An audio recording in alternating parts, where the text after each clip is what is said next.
எல்லாத்துக்கும் வணக்கம். நாம் இன்றைக்கி பார்க்க போகிற டேப்லெட் என்னென்னா பேண்டாசிட் டேப்லெட்டோட ஜென்ரிக் நேம் என்ன பேண்டோபரசோல் டேப்லெட். ஸோ பேண்டாசிட் டேப்லெட் வந்து எதுக்கு உதவுது அப்படின்னா அல்சருக்காக கொடுக்குறாங்க. ஸோ அது மட்டும் இல்லாமல் நெஞ்சில் ஏதாவது எரிச்சல் இருந்தால் அது கொடுப்பாங்க. நம்மளோட பாடியில் வந்து ரொம்ப அதிகமாக அமிலம் சுரக்கிறதுமில்ல அதை வந்து கட்டுப்படுத்துறதுக்காகவும் இந்த பேண்டாசிட் டேப்லெட் வந்து கொடுக்குறாங்க. அல்சர் நோய் குணப்படுத்தவும் இந்த டேப்லெட் வந்து கொடுக்குறாங்க. அல்சர் நோய் வராமல் தடுக்கிறதுக்காகவும் இந்த டேப்லெட் வந்து கொடுக்குறாங்க. அதுக்கப்புறம் சிறுங்குடல் பெருங்குடலில் ஏதாவது ஒரு புண்ணு இருந்துச்சு அப்படின்னா அதை குணப்படுத்தவும் இந்த டேப்லெட் வந்து கொடுக்குறாங்க. அப்புறம் சுகர் இருக்கிறவங்க பிபி இருக்கிறவங்க எல்லாருமே இந்த டேப்லெட் எடுத்துக்குவாங்க. ஏன் இந்த டேப்லெட் எடுத்துக்கிறாங்க அப்படின்னா அவங்களுக்கு வந்து வயிற்றில் ஏதாவது அலர்ஜியோ இல்லை இந்தமாரி இல்லாமல் இருக்கிறதுக்காக டாக்டர் வந்து ப்ரிஸ்கிரைப் பண்ணுவாங்க. ஸோ இந்த டேப்லெட் வந்து அவங்க கட்டாயமாக நம்ம வந்து எடுத்துக்கணும். ஏன்னா அவங்க சுகருக்கு உண்டான டேப்லெட் எடுத்துக்கும் போது இந்த வயிற்றெரிச்சல் வரும். ஸோ அதை வராமல் தடுக்கிறதுக்காக இந்த டேப்லெட் நீங்கள் வந்து என்ன பண்ணணும், எடுத்துக்கணும்.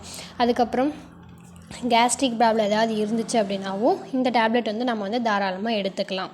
அதுக்கப்புறம் இந்த டேப்லெட் வந்து எடுத்துக்கிறதுனால என்னென்ன சைடு எஃபெக்ட் வரும் அப்படின்னா, அதாவது பக்க விளைவுகள் என்னென்ன வரும் அப்படின்னு பார்த்தோம்னா லூஸ் மோஷன், அதாவது வயிற்றுப்போக்கு வரும், ஹெட்டேக் அதாவது தலைவலிக்கும், அப்படி இல்லைனா வாந்தி வரும், இல்லைன்னா மயக்கம் வரும். அதனால் இந்த டேப்லெட் எடுத்துக்கிறதுனால கொஞ்சம் டாக்டரோட கன்சல்ட் பண்ணி தான் நம்ம இந்த டேப்லெட் வந்து எடுத்துக்கணும்.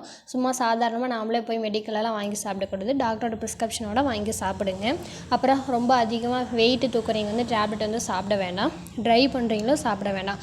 ஏன் டிரைவிங் பண்ணுறவங்க சாப்பிட வேண்டாம்னு சொல்கிறேன்னா, நீங்கள் வந்து உங்களுக்கு ஒரு வேளை சைடு எஃபெக்ட் வந்து மயக்கம் வந்துச்சு அப்படின்னா டிரைவிங் பண்ணும்போது உங்களுக்கு வந்து மயக்கம் வந்துச்சுன்னா எப்படி ட்ரைவ் பண்ணுவீங்க? அதனால் டிரைவிங் பண்ணுற யாரும் இந்த டேப்லெட் வந்து சாப்பிட வேணாம். டிரைவிங் பண்ணும்போது இந்த டேப்லெட் வந்து சாப்பிட வேண்டாம்னு சொல்கிறேன்.